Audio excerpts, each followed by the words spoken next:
I don't know what's going on. I don't know what I was supposed to do. Oh, it's recording. That worked really I don't well. see what the problem with 2 was. I love Dana Carvey. No, I liked Aerosmith till like the grip. Like 9 Lives was terrible. And you had We had Betty Joe or Lady Guard in that. Okay, well, let's... camera 1. Welcome, everyone, to the second episode of the Blue Bard Cage podcast. I am Justin, along with me is Chris. Hello. And I'm Eddie. a very, very enthusiastic Eddie. All right. Eddie, you look pumped and ready to go. So enthusiastic. But before we get started, guys, I know I don't want to bring everybody down, kill everybody's buzz, but I really I want to start this show off on a somber note with a tribute to our long fallen friend, circa 98 through 2002, and then 2002 through 2014, the Scratch logo. Oh, okay. Can we please just get a 10 bell salute to the Scratch logo? I think that would be appropriate. Brian?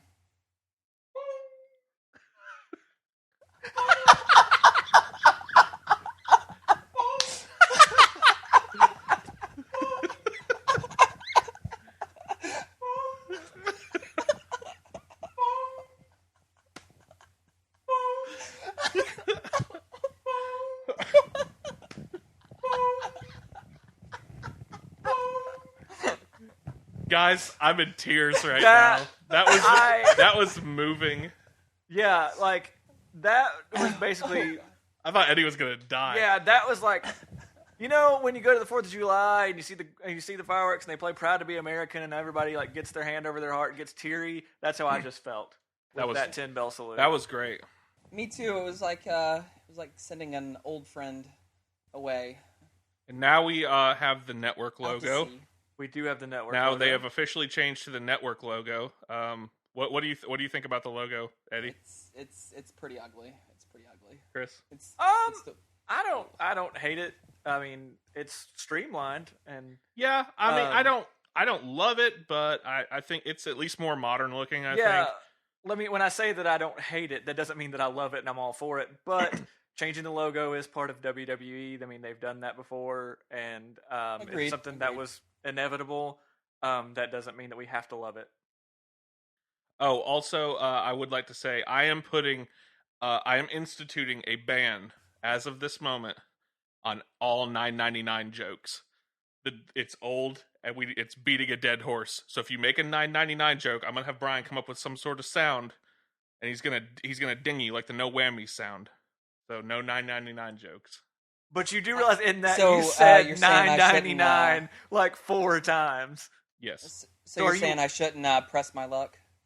No. That was solid. That was good. That was solid. That was nice. All right. Well. All right, so today on the Blue Bard Cage, we are going to be discussing an excellent pay-per-view, I think, in honor of SummerSlam this week. We will be discussing SummerSlam 1997, a.k.a. Hart and Soul. H-A-R-T. H-A-R-T. This was Eddie's choice. This is a really great pay-per-view. I liked this one a lot. It is a gimmick match palooza. It really is. Yeah, there's a stipulation for damn near every match. Before we get into that, later on, we are introducing one of our new segments today on the show that is called the Steel Quiz Match. And that is going to be a trivia competition. I have written out some trivia questions. Eddie and Chris are going to be competing against each other, and the winner will get to make the next quiz, and so on and so forth. Might I say, too, that since Eddie and I are competing, this is going to be a lot like Survivor Series 1997.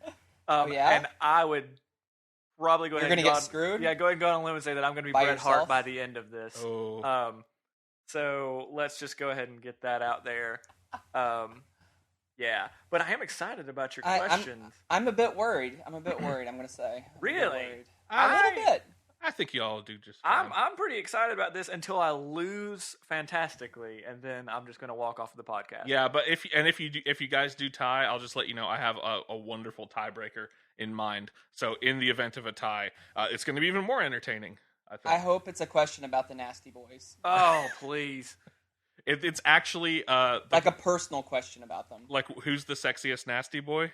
Yeah, like a subjective. Like you like you're gonna have to sway me on who's the sexiest nasty boy, knobs or sags.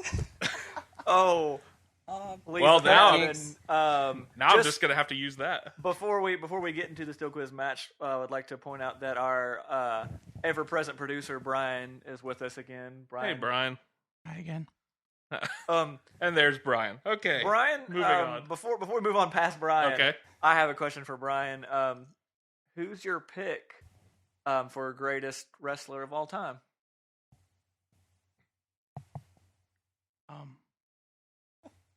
What were the twins' you can't put him on from the last spot week? Like that. I'm sorry. What was that, Brian? Sorry, I talked over you. What were the twins' name from last week? The Bella twins. Jacob and Eli Blue. The Uzis. The Usos. Yeah. Usos. Brian Wakefield has picked the Usos as greatest wrestlers of all times, guys. All right. There you have it from our producer, Brian Wakefield. Or the Kool-Aid guy. All right. All right. On that note, yeah. Let's move on. Let's go on. Let's start the quiz. I think this is going to be fun.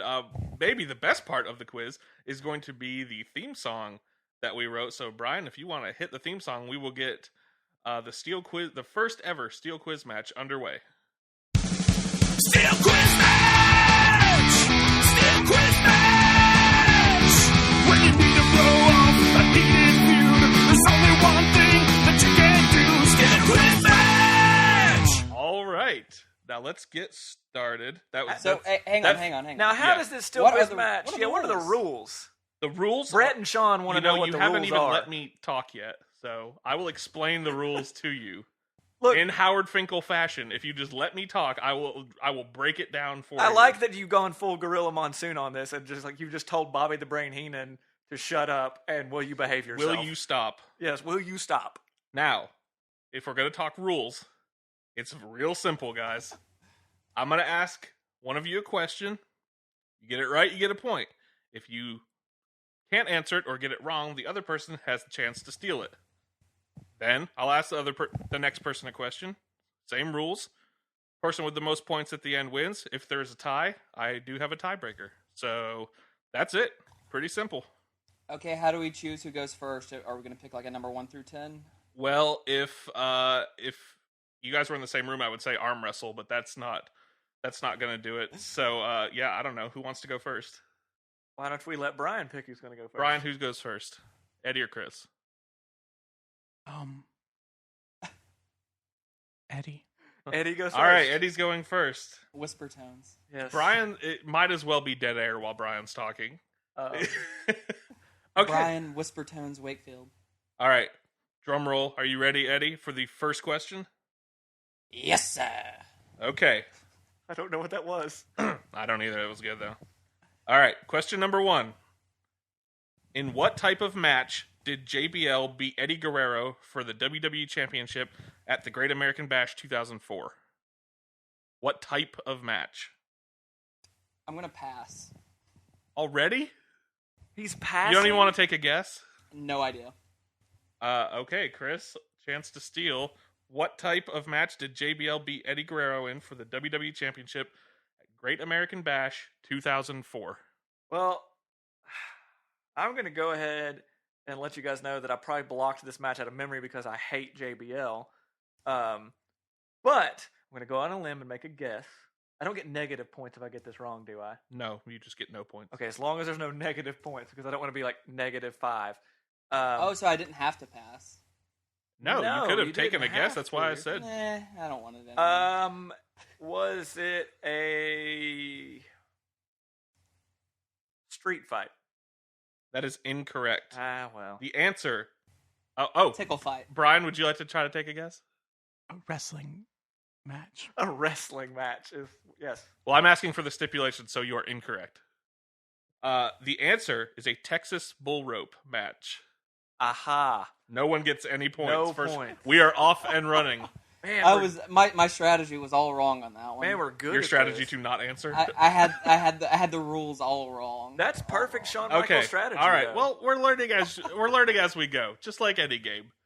Yes. Okay. So now, Chris, you get the second question. Chris, Okay. question number 2: What tag team won the tag team championships twice from Money Incorporated in June of 1993? In June of 1993. In June of 1993, this team won the belts twice from Money Incorporated. The Natural Disasters. Good guess, but that is incorrect. Eddie, chance to steal. Is it the $1 Million Man and IRS?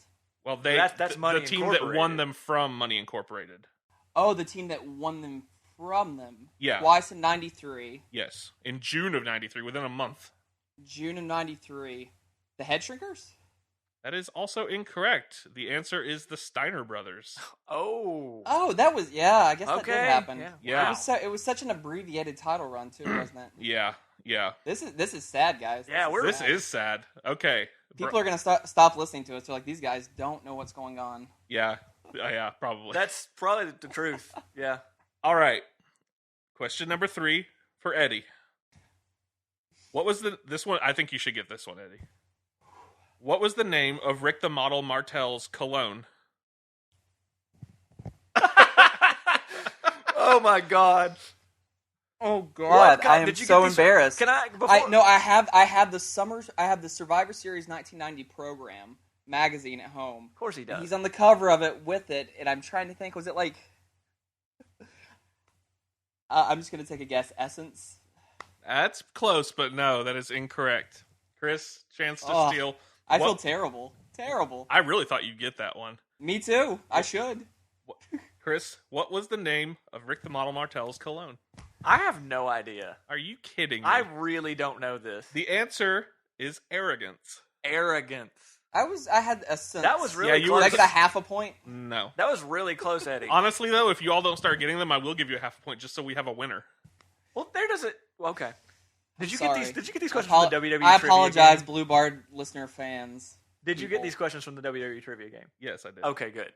I just want to make sure. Which means I confidently know I can beat you in this game if we ever play it. Okay, question number 4 to Chris. Who won the Battle Royal at WrestleMania 4? WrestleMania 4? Yes. Eddie already knows the answer, is the thing. Like, I'm about to lose this steel quiz match because I am going to take a guess at this. Mm-hmm. And go with WrestleMania 4. Now you're watching me buy time. Goodness. Brutus the Barber Beefcake. Chris, come on, think about this one. That's my guess. That was my guess. Think about who's around then. At least. He made it. What was your answer, Chris? Brutus Beefcake. No, that is incorrect. Obviously. Eddie, chance to steal. I can't remember, but I'm going to say Refrigerator Perry. That is also incorrect. Wow. We are 4 questions in with no correct answers. The answer is Bad News Brown. Bad News Brown. These are kind of I pulled these out there. I pulled these from the game because I didn't think it would be that hard. Instead of making them up myself. But that's okay. I applaud that, and I actually kind of like it because maybe one day when we get a guest star, they can be in the Steel Quiz match and show us all up. Right. Okay. Question number 5. This is Eddie's question? Yes, Eddie's. I'm going to try really hard on this one, guys. All right, you got this, Eddie. I have faith in you. I know you got it, man. I feel like Justin's pulling for Eddie. I'm just pulling for someone to get one of these questions right. Just one. That's just all I'm joke. asking. One question. Just a joke. We're at the halfway point here. Eddie, who did Eric Bischoff fire in 2005 for losing to John Cena at SummerSlam? 2005. JBL? That is incorrect. I don't know. Is it my turn? Wait. This is the very gray area of wrestling for me where I have a watched, chance? but I wasn't tuning in, if you know what I mean. Do I have a chance to steal? Chris, you now have a chance to steal. Chris Jericho. That is correct. Chris has scored the first point. It only took 5 questions. Because I actually watched that the other day, and I'm in it for Cool Dad. I love Y2J. One of the most boring eras of wrestling ever. That's your opinion. Okay, so it just happens to be right. We finally have a score. Halfway through the Steel Quiz match. Chris is leading 1-0. You should have just said scoreboard, man. Scoreboard. Yeah. Okay. Question number 6 for Chris. In the first brand split draft in 2002, who was the first pick for SmackDown? Oh man, okay. Who was really big and popular? SmackDown 2002. For SmackDown? The first in Triple H. in the draft. Triple H? That is incorrect. Eddie, chance to steal. What year was this? 2002. 2002. In the first brand split draft in 2002, who was the first pick for SmackDown? And this came what time of the year? Oh, I don't remember. Yeah, I could. Early in the year. Yeah. I don't want to get this wrong. Chris is beating me. By 1. I'm beating you by so much. Like, I really don't know. I really don't know. That's generally where I am right now. Like, this is harder than it should be for some reason for me. Yeah. 2002. I'm thinking it was earlier in the year, so that's pre-Shawn Michaels coming back, so he wouldn't have been part of it. Mm-hmm.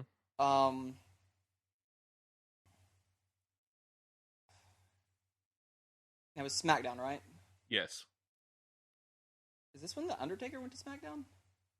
Is that your guess? Yeah, Undertaker. No, that is incorrect. The answer is The Rock. Oh, of course. Yeah. All right. Guys. Guys. Goodness. Okay. Well, so far, Chris still in the lead. 1-0. 1-0, guys. Please rub it in. Question number 7 for Eddie. I think Eddie, I think you may have this because this is more along the lines of your area, your era of expertise. Okay. What was the name of Jake Roberts' new snake after the earthquake, quote unquote, killed Damien? Really? You're killing me. These are like the hardest questions ever. Hardest questions ever. Like, I remember playing this game and being so bad at it for whatever reason. Well, you want to take a guess? At least we're equally as bad. Justin Bieber. Incorrect. Bieber. Chris, chance to steal. Lucifer? That's correct. Yes! Eddie. Right now, I don't even care at this point. I know that no one can see this, but I am raising my hands in yes chant motion. Oh, that was Chris a great wild picks guess. up another one. He steals his second one, 2-0. All right. I just would like to say that my friend Robert Chandler from elementary school would be so proud of me right now because Jake the Snake Roberts was his favorite wrestler. He even bought pet snakes because of Jake Roberts. That's weird. Yeah, Okay, moving on. Question number 8 for Chris. What was the name of Bobby Heenan's co-host on The Bobby Heenan Show? Oh, no. I'll give you a clue. I'm going to give you a clue just because I want to get this moving along. I hate you. Yes. He was the nerd character. I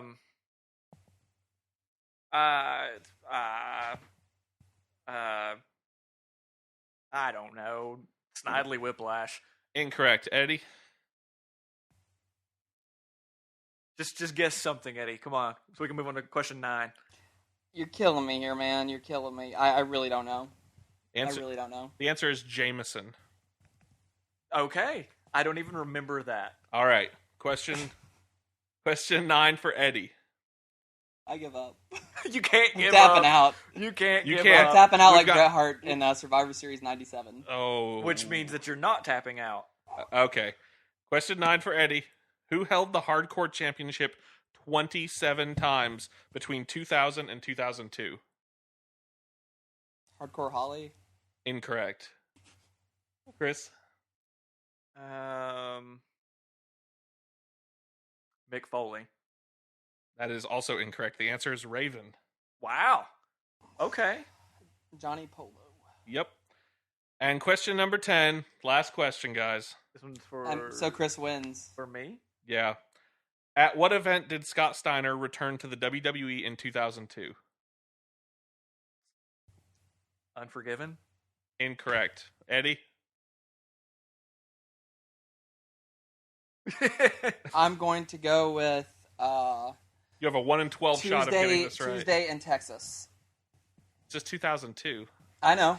All right. Well, that's incorrect. The answer is Survivor Series. Survivor You both Series. have been huge disappointments to me. The winner of your first Steel Quiz match is Chris Mitchell. Chris? Oh, that's awesome. So does this mean I get to... What do I get? You get to make the quiz next time. Awesome. So I don't know if I want to play this game again. You have Aw. to. It's part of the Nah. Blue I'm Bard kidding. Cage mythos. I think now. we need better questions though. Those were No, out those there. were good questions. Those were out there. I thought they were Dude, good. those were pretty good. It Come on. just proves that Jameson. Jameson. Dude, I remember Jameson. I don't remember And you're the one who Jameson. sits around Was he with the his... guy with the Swami hat?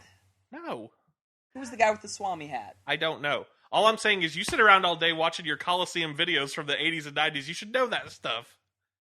I do not have anything based on the Bobby Heenan show. I have a Tuesday Night Titans show tape, Okay, well... but no Bobby Heenan show tape. So what this proves to me is that we just need to actually watch more wrestling. And Probably, so yeah. that we can do better at this. Yeah, probably. We are hosting a podcast about classic wrestling, and here we are not knowing any of the answers. Yeah, I think you guys have really shown your true colors, and you've both been huge disappointments. It's fine. All my questions will be WCW based, so Okay. then no one will get those either. Okay, so moving on. Oh, Are we ready to discuss our pay-per-view of choice for the week? I know I am. Eddie, you ready? Oh, Eddie's sad. Eddie, don't be Sad sad. Eddie is sad. You know, guys, I'm just gonna cry myself into a hole over here. I'm really broken up about this. Well, it's okay, buddy. Buck up. You'll get it next time. Yeah, Camper. I feel like throwing a Bret Hart tantrum and smashing an announce table maybe and a few monitors. I mean, we could do. You're at your house, so you go right ahead. you and go do right that. ahead and smash it. Maybe into I'll your house. punch the owner of the podcast. I guess that'd be Brian. Maybe. Yeah, I don't know. probably spit Brian. on him. I actually kind of would like Probably to see Brian. that since you're at your house in another state. It would take a couple hours. Yeah, It would be worth it, though. that could be worth it. Okay. That being said, let's bring some heart and soul back into this podcast. Yeah, we need to bring some heart and soul. So let's talk SummerSlam 1997. AKA Heart and Soul, AKA Gimmick Palooza. All right, SummerSlam 1997, aka Heart and Soul, happened on August the 3rd, 1997. I love this pay per view. I'm just trying to get that out there that I loved this. Fantastic pay-per-view. Yes. We are. This took place in the Continental Airlines Arena in East Rutherford, New Jersey. On commentary, we have Vince and JR and the King. Yes. The best commentary got team notes? of all time. I do. Which is a step up, by the way, from the Doc Hendricks Vince commentary team from the last interview that we reviewed. Yeah, this has to be right at the end of Vince's stint on commentary. It is. Yeah, It is. like right near the end. Yeah, but it was still actually pretty well done, to be honest with you. I don't generally like McMahon's commentary. But this was, like you're saying, getting near the end of his run when he was, about to break out the fact on camera that he was the owner of WWE and about to start the Mr. McMahon character. And because you saw a lot of wrestlers playing to him from the ring, but we'll get to that in the match reviews. Right. So first match of the card is it's a fantastic match, and I should say it is a blue barred steel cage match, possibly the very last. Was this the last match that used the blue barred cage? Well, I don't know. We should know this. I do actually think it was, because if you remember the next year, 98, King of the Ring, there was a Hell in a Cell match. I know they did. I don't think they switched from the bar design, but because I want to say there was a steel cage match at St. Valentine's Day Massacre. That's when Pay-per-view. Big Show. That's when Big Show came out from under the ring. But they had the black bars then, didn't they? So that was kind of the. And he I remember. he threw Steve Austin against the bars, and the cage swung open. It was black then. Yeah, and I seem to recall another match in maybe 2001 with Edge and Christian that used the black bars. But I think as far as the old school blue barred cage, this is probably, at least on pay-per-view, this is the last match that if someone else out there knows of another one, please let me know. What a way to go out with this cage match, because this is one of the better blue barred cage matches I can think of. I mean, where else can you see Chyna shove her hand halfway up McFoley's ass? True. Very true. Yeah, it went pretty deep. Yeah. It was I a gotta sight to be say, seen. and for those of you who don't know, this is a match between Hunter Hearst Helmsley and Mankind. This is right at the end of his Hunter Hearst Helmsley gimmick. He's still coming out to the Blue Blood Aristocrat music. He's still wearing the black pants. But this is right before he kind of starts palling around with Shawn Michaels. Within a month or two, DX is formed. So this is kind of right at the end of him being Hunter Hearst Helmsley. It's also, but he's getting a huge push here too because he's fresh off a win at King of the Ring 1997. Yes, he was the King of the Ring, and it's also interesting to note this time that this was sort of the beginning of the three faces of Foley, because at the same time, Dude Love was tag champions with Steve Austin. They would have to vacate it after Austin's injury at this pay-per-view, which we'll discuss later. But he did already introduce the Dude Love character, and then I think it was in September, probably about a month after this, that he introduced Cactus Jack in the street fight against Triple H on Raw. I've got to tell you that I think that the Triple H Mick Foley rivalry is sometimes overshadowed by some of Triple H's other rivalries, with The Rock or maybe even Shawn Michaels. But they had some of the best matches. Well, we should note too that this pay-per-view is coming off of In Your House Canadian Stampede from July, which a lot of people, including myself, consider probably one of the best pay-per-views they've ever done. It's like got 4 matches on it, and it's only an hour and a half, maybe 2 hours long. And it's just, that pay-per-view is phenomenal. And this is a continuation of the Triple H, Hunter Hearst Helmsley, Mankind feud. If you recall, remember they brawled basically the entire pay-per-view almost. They were brawling out through the arena and ended up out in the parking lot and all of that. And this was to keep China kind of out of the ring in between Mankind and Triple H, which didn't necessarily happen during the match. She never works. Like we said earlier, she hit him in the butt at one point. She choked him with a belt or something at one point through the ring. It was interesting. Yeah, and probably the most notorious and the most brutal was her slamming that steel cage door right into his head, right on his head. One of the high spots of the match, I gotta say, for me, was the obvious Mankind hits him, goes to climb out of the cage, stops, rips open his shirt, and then pulls the mask off, and like Junior Superfly Snuka jumps off the top of the cage. Well, on his chest was supposed to be a red heart, but it had sweat off, or it sweated off, and it was supposed to be like a big Dude Love thing. And if you watch at the end of the match when he's walking around and they finally hit the Dude Love music, he goes over to the guy dressed like Dude Love in the front row and gives him a big hug. Yeah. Yeah, that was a great spot. It was an obvious tribute to the famous Jimmy Superfly Snuka moment. Which Mick Foley has said is one of the reasons he got into wrestling. Doing the Superfly splash off the top of the cage. There is also, really early on in the match, there is a pretty brutal-looking suplex from the top of the cage when Hunter suplexes Mankind back in. It looked like it went a little bit short, too. Yeah, it did. It looked like he kind of barely got him over. But I think my favorite spot out of all of them, though, is when he backdrops Mankind into the steel cage between the ropes. Yeah, that was good. There were a couple real creative spots like that when Mankind goes to suplex him and gets his legs tangled in the cage and he hangs there upside down.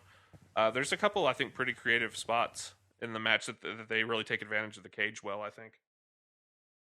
But in the end, Mankind pulled it out. Yep, in the end, Mankind wins. Just barely. Yep, there's a pretty good little...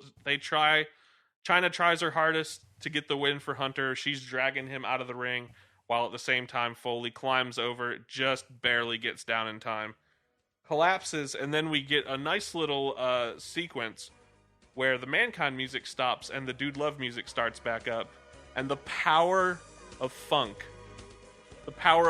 brings him back to life and infuses him with a new energy. And it starts with his toe tapping. His toe starts tapping, man, and it's like a superpower. Like he starts doing the Charleston. It's real weird.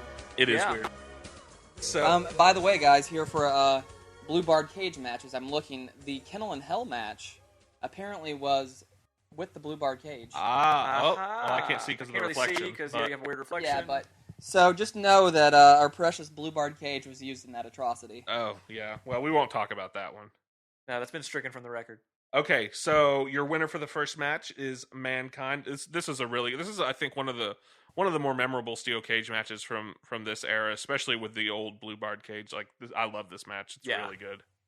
It was a pretty long match too. I think it went about over 15 minutes, but it was interesting all the way through. There was some really good pacing in between spots. I agree. Yeah, it was a long match to start the show out with, but I think it set the tone for SummerSlam really well.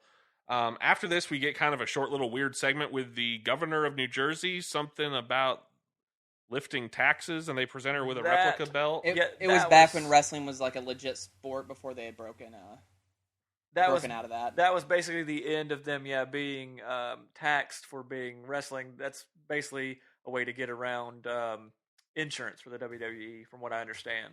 Right. And she brought the Headbangers out with her. The Headbangers. And Gorilla Monsoon. Yep. So it's just a short little And segment. she defended the Headbangers to Todd Pettengill. Yes. Okay, match number 2 is Goldust, accompanied, of course, by Marlena versus Brian Pillman.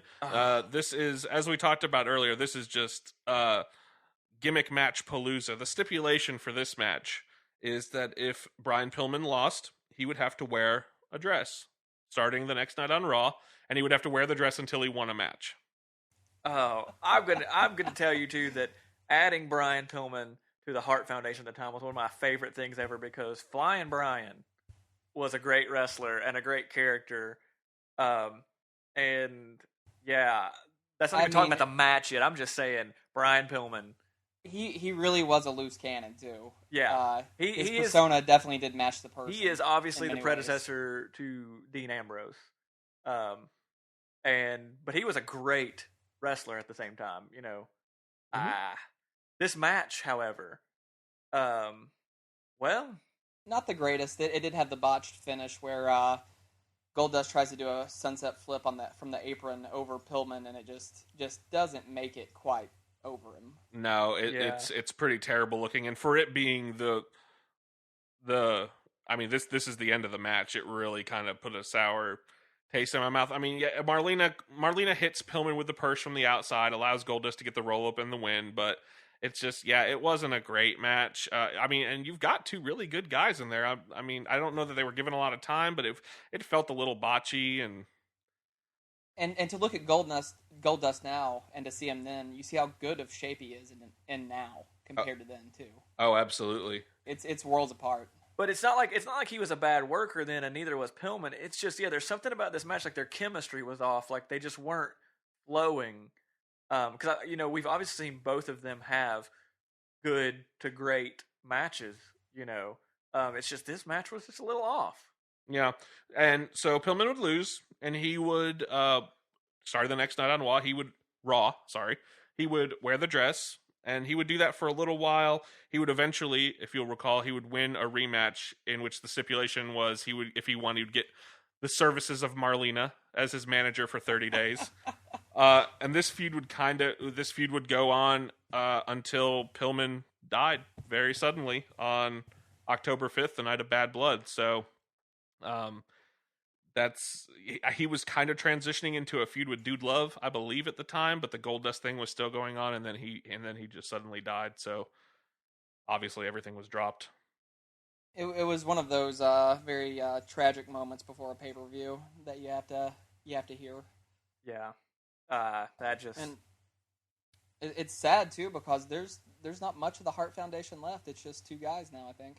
It's just Bret and Anvil. Yeah, the originals. And if you've seen the Anvil these days, he looks like a mess too, unfortunately. It's hard to see those guys now, some of them. It is, and I'm sure we'll be talking a lot about the Hart Foundation on this pay-per-view, because they're all over the place. Hart Foundation has got to be one of my favorite stables of all time, even though it lasted for less than a year. Agreed. It had legs, though. That thing could have gone longer had it not been for Survivor Series 97. Yeah, had the screw job not happened, had that happened differently. Well, I guess Bret was leaving anyway, but they really could have kept going with that a long time. I'm sure, we're going to be talking more about Owen and Bulldog here in a few minutes. So we'll move on to the next match, which is the Legion of Doom versus the Godwins. Not for the tag team titles. I believe, actually, the Headbangers at this time were the champs, and they didn't have a match on the card. This was a this was kind of a rematch sort of thing. It was beforehand. Apparently, when they were doing the Doomsday Device, they broke Phineas's neck. Henry Godwin's. He legit broke his Henry. Yeah, and it was a legitimate injury. Yeah, that was legit. I read that he was supposed to be out for 15 weeks to recover, but he only was out for 8. And then they came back and tried to hit them with they hit it with like the slop drop, hit them with the slop buckets, all that stuff, trying to injure their necks and all of that. And then it ended with the double pile driver. Yeah, this match ended with the spike pile driver on Henry. Interesting, just little bit of trivia. This is Legion of Doom's first SummerSlam since 1992 in Wembley Stadium when they beat Money Incorporated. So in case that's a question on the quiz, Eddie or Chris, let's try to remember that for the future. I'm never gonna live this down. I see what you're doing. Never gonna live it down. I see what you're doing. Do you have anything else to add about the Legion of Doom versus the Godwins? I will, on a personal note, tell you that I never cared for the Godwins as a tag team. Even when they were, Southern Justice afterwards? Yeah. When they cleaned them up. For a very short amount of time, they were Southern Justice. Cleaned them up, put them in suits, and I don't know. I just never cared for that tag team. I liked that Hillbilly Jim was their manager because he was just kind of funny. But not at this time. At this pay-per-view. That is correct. They had broken apart from him because... Well, they were heels now. They were heels, and he was obviously not a heel. And I just... Yeah, I never cared for their style or their look. Of course, I loved Legion of Doom. I mean, these are Animal is the guy who invented Zubaz. And they wore spiked shoulder pads and face paint. So what's wrong with that? Yeah, the only other thing I've got is that this would kind of go on for a little while, and the Godwins would end up winning the tag titles from the Headbangers, I believe, early October, and hold them for 2 days before the Legion of Doom would beat them for it. Which this was a very strange run for the Legion of Doom and the WWF at the time. Just it had its ups and downs, but it never really went anywhere. Well, and this too is they had already made. I think they made the return in something like February of this year, 97. But this was, I think it was up into 98 before they started doing LOD 2000 and had Sonny as their manager. That started at WrestleMania 14. Was okay. Yeah, that's right. With the I remember that. See, I know things, guys. You guys are saying it like there's something wrong with Sonny as their manager. I find nothing wrong with that. I didn't say there was anything wrong with it. We say it in like a disparaging way almost, but for me, to be honest with you, all of their WWE runs, all of Legion of Doom's WWE runs were always a little clunky. They were an older tag team that had been around the NWA and WCW, obviously, and I feel like they just fit better in that system than WWE. They never really clicked all the way in WWE. For me personally, like every time I go back and watch stuff, they were also just really stiff workers. Like, you could tell that they were potatoing guys out there and just, actually hitting them. And I can imagine that some people didn't want to work with them. Right. Because they were a little rough. But I feel like that makes their runs in WWE a little clunky. Well, moving on. After this, we get yet another awkward phone call giveaway segment. Yeah, Who knew? 2 pay-per-views that we've watched in a row with giveaways. Sorry about that, guys. I guess I'm picking things where they just give things away. It was a rough time for the company back then. So they try to give away $1 million. Basically, long story short, like 15-minute segment short. They try to give away $1 million. Nobody wins it. We get some Sonny and Sable on screen. And Sonny hanging all over this guy who's trying to look like Stone Cold Steve Austin. Yeah. Sable did hug this little kid, though. Like, his face went right between her boobs. I felt really good for him. It was probably the highlight of his life. I know, and he was wearing basketball shorts, and I feel like he probably regretted it later. My favorite, too. With the slick back slick back hair. I feel like this is a good time to note that SummerSlam 97 is the last appearance of Eddie's beloved Todd Pettengill. This was his last event with the company before he left. It's a shame. It truly is. I followed him recently on Twitter.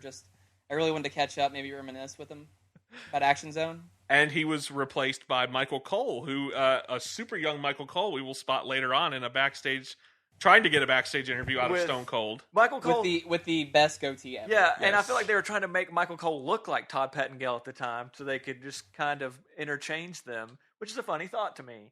The other thing, by the way, the guy they call to win the $1 million who wasn't even watching SummerSlam. Oh, yeah. When they call him on the phone, he's like, "No, I'm not really watching." Like, oh, that's awesome. Like one day Vince McMahon will learn from his giveaway segments and just stop. Maybe that time when the stage fell. One day, yeah. Maybe that was it. I mean, I can't feel my legs. There's always a chance they'll come back. Oh, I'm sure we're not done with them yet. There'll be something in the future, probably to do with the network. But the next match is one of my favorites because it's for my favorite useless title. Let's talk about it. Go right ahead. The next match is between the British Bulldog and Ken Shamrock. And it's for the WWF European Championship, which never went anywhere, never had any prestige to it. It just kind of was in a state of like flux the entire time. I disagree a little bit. I feel like when they introduced the European title, their goal was to have it be a prestigious title, and they kind of introduced it, for their UK and their European tours in general, so that they would get over with the crowds over there a little bit better. And you had some notable people hold the European title. They just didn't do anything with it. Like, it wasn't used to elevate anybody. The title wasn't elevated by who had it. I mean, Shawn Michaels and Triple H with the old finger poke lay-down match in the WWF there. It was a kicked-around title. Yeah, I think it felt important at first, but it didn't take too long for it to just kind of become basically a prop. And plus, I think they made a big mistake when they had the Bulldog lose to Shawn Michaels at One Night Only. At one night stand or One Night Only. One of the I can't remember which one it is. But also in this match included a can of dog food, which was from a previous encounter with Shamrock and Bulldog. Another stipulation: if the Bulldog loses the match, he has to eat a can of dog food. Let me jump in here and say that WWE has been ahead of the Ultimate Fighting MMA game for a while with Ken Shamrock and Steve Blackman. Before that was even mass popular, they had these guys. So kudos to them for being ahead of the trend on that. Is this the first? I believe this is the first instance of Ken Shamrock snapping, which was kind of his gimmick. Yes, when during about middle way through the match, the Bulldog takes a scoop with his hand of the dog food and just smears it. Oh, that was the nastiest thing ever. Like a smear slap in Shamrock's face, and he just flips out and just goes ape shit. And gets disqualified. So gets disqualified by a can hit. A dog can hit. Yeah, he hits him with a can of dog food. So the Bulldog wins by DQ, but that more importantly is Shamrock snaps, knocks the Bulldog out with a sleeper hold. Holds him till his face is turning red legitimately. And basically he gets, finally he lets go. You have all these officials coming out trying to pry him off. The crowd, Pat Patterson. The crowd there's some people clapping, but a lot of people are booing. And then he starts suplexing the officials, and the crowd goes nuts. They go crazy. They got 100% behind Shamrock when he just started belly-to-belly suplexing everyone in sight. He belly-to-belly suplexes Pat Patterson and Gerald Briscoe immediately. And that's a quick way to get over there in the transition to the Attitude Era is to find that shade of gray where you're kind of a good guy, kind of a bad guy. The thing is, it really worked for a lot of guys. I would have taken it more seriously if Shamrock hadn't screamed something to the effect of, "Get out of my way!" That kind of became his thing, though. It was just the most hilarious instance of it to me. And the crowd, but that's where the crowd really responded to. He screamed that, and the crowd popped. And the hardest part of the match to watch those when they were outside and some of the dog food had gotten smeared on the protective mats on the outside. They were slipping and sliding pretty bad. They couldn't get any holds on. They had to go back in the ring. Yeah, it was kind of gross. A little bit of they were ill prepared for something like that, but they made it work out and they finished it pretty strong. Yeah. That's about all I have for that. That's about all there is to say about that match. Yeah. I did like Ken Shamrock. I thought Ken Shamrock was a really good mid-card talent in the late 90s. And he did get a push by the end of the year. It just, again, kind of went nowhere. Didn't he win King of the Ring in 98? I believe so. I think he did. Didn't he beat The Rock in the last match? I think. We'll talk about that one day, I'm sure.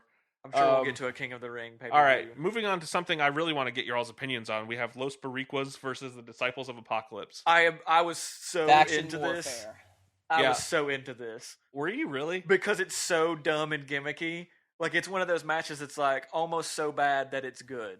Well, I'm really into it because I get to see 8-Ball and Skull, and they are... What are you trying to say here, Eddie? Never mind. I'll save it for a quiz match.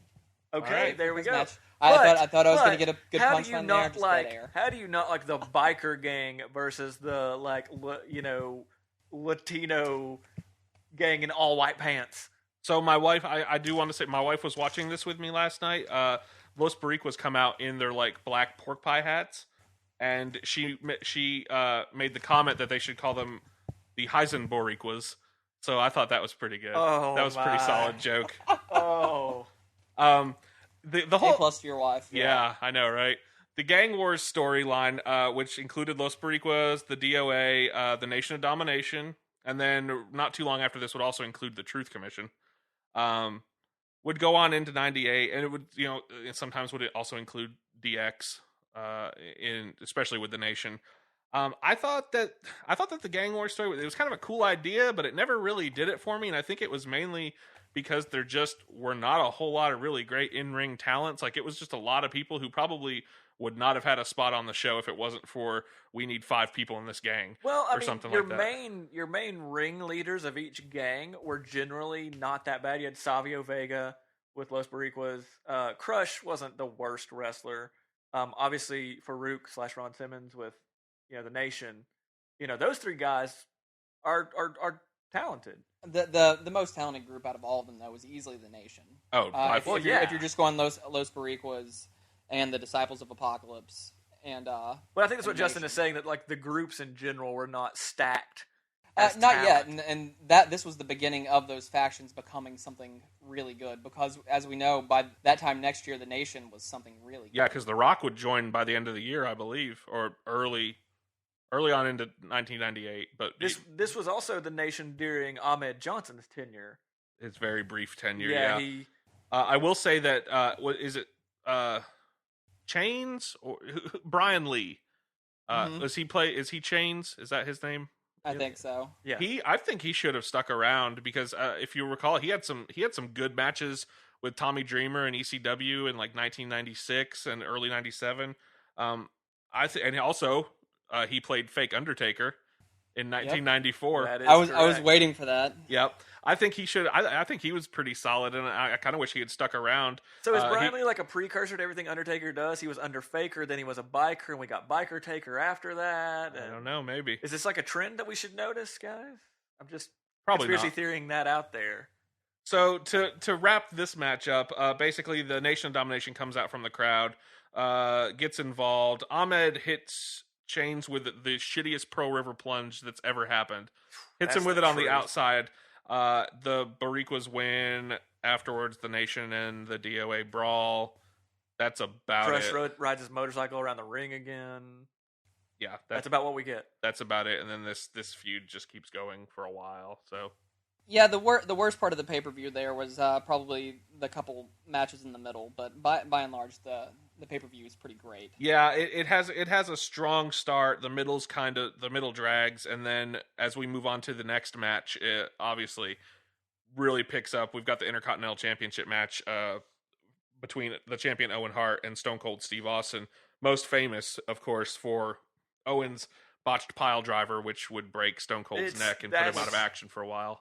And eventually, basically ended his career. Basically, it did. When he retired, I believe in 2003, it was nagging neck injuries. Again, hey, we have another stipulation. If Stone Cold loses, he has to literally kiss Owen Hart's ass. Yes. The very first kiss my ass match. Yep, true.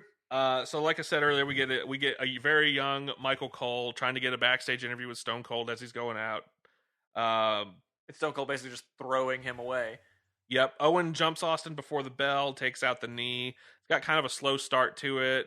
But one thing I noticed was that how great Owen was at playing the cowardly heel when he tries to purposely get himself counted out. He gets back in the ring, starts begging off. I just thought he was really, really great at that. Well, I mean, again, like we said last podcast, like I have nothing bad to say about Owen Hart, but he was a great in-ring technician, and he knew he and Bret, his brother, knew how they could play a babyface or a heel, and they would just subtly do things like playing the cowardly, like begging off, trying to get counted out. They could just turn it on.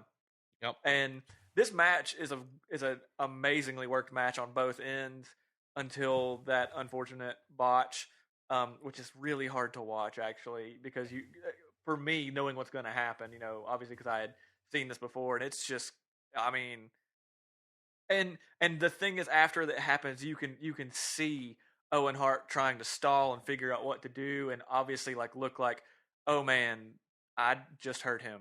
He did a good job of playing it off though. Yeah. He did a really good job of playing it off by saying he was finished, but you could also tell that he was checking on Steve to make sure he was, okay, that something was going on at the same time. And then, the guts that it must have taken from Stone Cold to be able to actually roll him up and even give a little bit of push to it to look like he was giving some force to roll him up and to get the pin. Well, it says a lot about Stone Cold Steve Austin as an in-ring competitor. Well, yeah, you can tell that everyone knew there was something wrong. Owen obviously knew there was something wrong. The ref immediately. The announcers, you could tell in the tone of the announcer's voice that they could tell that didn't look good. And then obviously when he does somehow, man, I don't know how he got the energy to roll up Owen, but when he does, the ref counts real fast and gets it over with. Yeah, and it kind of makes you sick to your stomach too when you watch Owen kick, because his leg does kind of roll over the top of Steve's head. Yeah, and that's just like, oh. Yeah. So this is a fantastic match, but I mean, it is of course most notable. Sorry, for how it ends. Stone Cold would become the champion, but it wouldn't really matter. He'd have to vacate the title. They would kind of redo this later in the year, and Stone Cold would.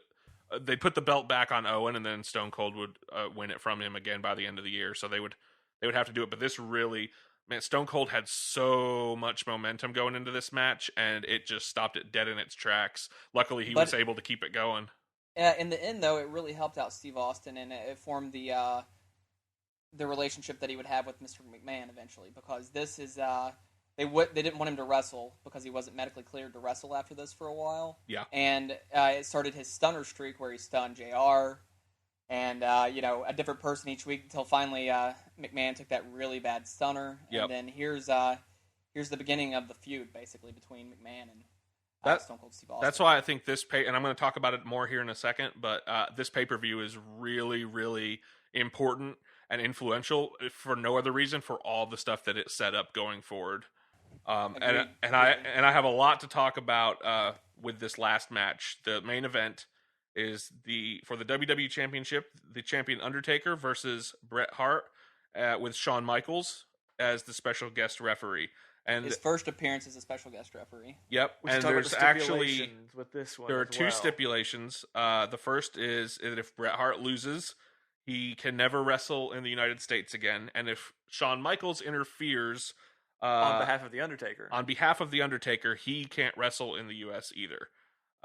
So Bret comes out, heels it up. God, I love heel Bret Hart. Plays the Canadian national anthem. Hart Foundation leader of the heel stable. Just, oh God.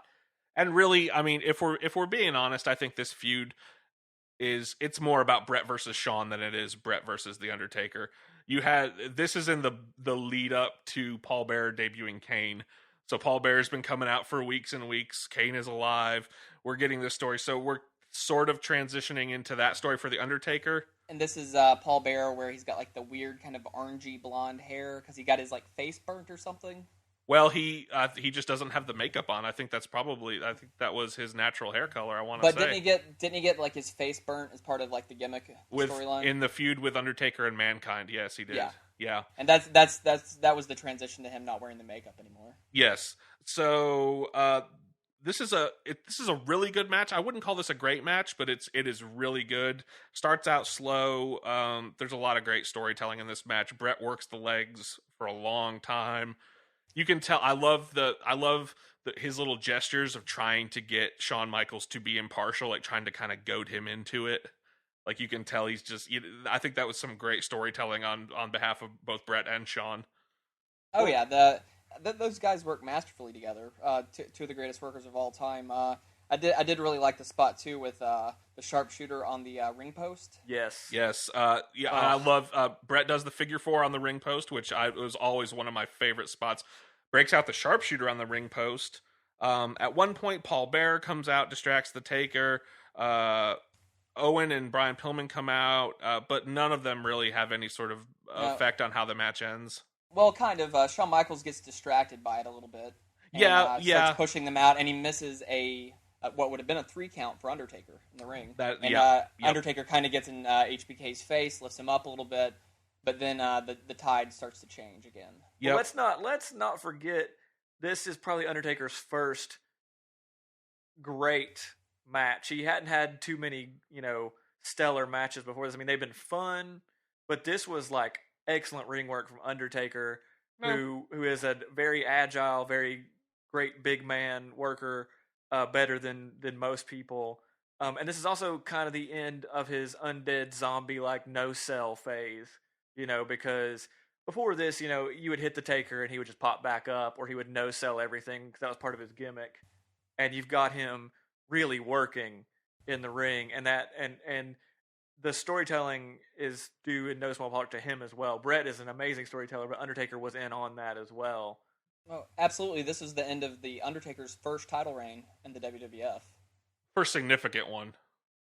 He had one before this? He had one in 91 that only lasted for a couple weeks. He took the belt off Hogan. And then dropped it back to him. Oh yeah, there was that. Well, this is the first significant one. This is the only one anybody really points to, really, because it happened at WrestleMania, I suppose. Yeah. So one of the bigger pops of the match until the end is Taker breaks the sharpshooter, which I don't. They sell it as no one had ever done it. I can't recall anyone ever breaking the sharpshooter. But we're gonna go with that's the first. It might as well, but yeah, I think it is the first time. So, and it gets a huge pop. So Bret sells it real well. He flies out of the ring basically. Yeah. Oh yeah, he does. So basically, the end of the match, Shawn takes the ref bump on the outside. Bret gets a chair and cracks Taker with, man. He wallops him with that chair like, Taker, you need to get your hands up, man. Like, yeah, he cracked him with that. It was a blue steel chair too. It was a blue steel chair, which is going to be our spin-off podcast. Oh boy. So Shawn gets back in the ring, sees the dented chair, confronts Brent about it. Brent Hart. Bret about it. Hart. Bret pretty audibly says "fuck you." Yeah. There's a lot of F-bombs coming out of Bret's mouth. Yeah. That aren't into a microphone during this match. Yeah. He drops the F-bomb on Shawn, spits in his face. Shawn tries to hit him with the chair. He ducks, cracks the Taker. Taker takes the second chair shot to the head within like a minute and a half. Seconds, yeah. Shawn is then forced to count the 3 because count. If he doesn't count, he can't wrestle in the USA anymore. Exactly. So Bret Hart ends up winning the match and winning his last WWE championship, which is very important because it leads up to Survivor Series 97 to the screw job, and what really set WWF ablaze, leading into 98, which led to them taking over in the ratings war, which is namely due to things like DX getting really big there with their feud with Bret Hart, and Stone Cold Steve Austin kind of having that spot available to him. And that's what I wanted to talk about. Is that this? I feel like this match is looked back on as being great. Rewatching it, I think it's a really good match. I don't think it's a great match, but I think it's great because of how important it is. Because after this, Shawn Michaels is gonna turn heel. This is going to be what starts his heel turn. Within a couple of weeks, we're going to see the formation of DX, and then he just bludgeons the Undertaker with chair shot after chair shot. Yep, and then this would lead into the Undertaker Shawn Michaels feud, which in October would lead to the first Hell in a Cell match at Bad Blood and the debut of Kane. So the ball for that gets rolling here in this match at SummerSlam. The Bret Shawn feud would obviously continue. Because that continued to the Royal Rumble of '98. Into the Survivor Series. The Bret Shawn feud would continue into Survivor Series with the Montreal Screwjob, which we don't need to go into detail about. That's for another pay-per-view. And then the Undertaker Shawn Michaels feud would continue into 1998 with the famous casket match at the Royal Rumble, in which Shawn Michaels would injure himself and eventually lead to his retirement. So that all for 4 years. That all gets started here in this match. This match is so important, I think, for the company going forward. I'm sure they didn't know it at the time, but the stuff that got rolling here because of this match probably saved the company. Well, and along with Austin, absolutely helped them to win the Monday Night Wars. And this is the genesis of all that. So that's why I think this match is super important. Do you guys have anything you'd like to add? Not at all. It's one of my favorite SummerSlams of all time, though. Yeah. It's one I find myself watching over and over. There's a lot of replay value with it. The gimmick matches keep it interesting, but really you get to see a lot of the world's best wrestlers really entering their prime at a very cool time. Yeah, this is right at the cusp of so much big stuff. You've got Stone Cold really starting to blow up. The Rock isn't on this pay-per-view, but he's about to do some big stuff when he joins the Nation real soon. You've got the cusp of DX. You're leading up to the Montreal Screwjob. You've got the Kane Undertaker feud getting ready to start. I mean, there's a lot of big stuff happening here. This is the end of the transition, from New Generation into Attitude. Playing this off of the last pay-per-view that we discussed, this one has Undertaker and Shawn in the same match, neither of which were on the In Your House 1 pay-per-view. And of course, Jim Ross is in on commentary, and Jerry Lawler on commentary for that matter. This is also one of the times that SummerSlam, really was a big kind of to-do match-wise. Originally, it's obviously one of the big 4 pay-per-views for WWE, but it, originally wasn't conceived as like, the summer version of WrestleMania, but it's kind of worked its way into that. It's a pretty big event, these days, and this is kind of one of the first ones to me that had a big event feel because of with Shawn Michaels as guest referee, Sure, yeah. and I think what it raised the bar. Yeah, there was some big stuff expected out of SummerSlam, and this was one of the first times they really delivered, and that's why I think today SummerSlam's as big a deal as it is because of events like this. Definitely. Absolutely. Yeah. So. Well, who's got the next pay-per-view for next week? I believe Justin. Yeah, pick, I right? have selected the next pay-per-view, and for the third episode, we are going to go back, and this is the very first pay-per-view that I saw when I got into wrestling as a kid. I was 7 years old when I got into wrestling, and after I got in, this was the first pay-per-view that I was able to see. So in the third episode, we are going to be doing the Survivor Series 1992. Ooh, okay, Ooh. 92. Yep, so that's what we'll be covering next week. Guys, do you have anything you would like to add? I'm really excited about this pay-per-view. I know. I have it on Coliseum Video, guys. All right, well, Just remember that we are not watching the dark matches. We're watching the WWE Network version of this pay-per-view. Yep. I'm just going to give a different side of the story, guys. Oh. Hey, if you want to cover the dark matches, go right ahead. But More we than won't have welcome anything to. to add. Yeah, we to have it. nothing to add. Okay, I'm not sure if there's any on this VHS, but we'll see. Yeah, we'll and see. also, I will have a still quiz match prepared for you two, Justin and Eddie, next week. So start remembering things. We got to watch more wrestling so that I can not stump you as bad as Justin stumped myself. And we'll Eddie. work on it. And I think that's what we've got for today, right? All right. Well, thank you so much for listening, and we will see you next time. Yeah, we'll see you next time. Signing off for the Blue Bard Cage, I am Chris. It's Justin. And I'm Eddie. See you next time, kids.